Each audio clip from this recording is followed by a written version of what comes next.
One of my biggest adventures actually happened with the students in the classroom, and I think it was the class of '87. I believe that was the class. Their sophomore year, they had that class had a bunch of characters in it, and it had one in there named Charles Adcock, Charles has since made kind of a name for himself as an entertainer, and he goes by the name of C.C. Adcock now. But and it's good that he's an entertainer. I don't know that Charles would ever made it in the academic world. Anyway, I would come into that class every day, and it was I always knew I had to have my lessons prepared so I could try to get them going.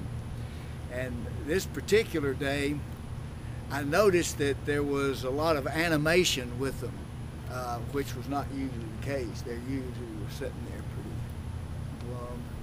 So I start in on my lecture, and of course, they all seem to be attentive, but they're laughing and tittering behind their hand. Charles Adcock was sitting there. I could see his hand moving, and so I kind of looked the other way, and then as I started talking, I saw him jerking his hand, and I turned and looked around, and what Charles had done, probably, I guess the biggest thing he did that year, is he'd taken a fishing string, a fishing line, and he'd run it along the floor, and he'd run it up. There was a skeleton that sat on the wall behind me, and it was mounted on the wall, and as I would talk, he would pull this fishing line so the jaw of the skeleton would go up and down and mimic my lecture.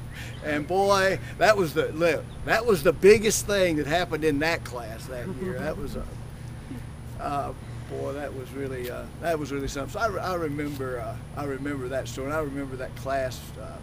I remember that class very well. That was quite a group. So that was the story I wanted to tell.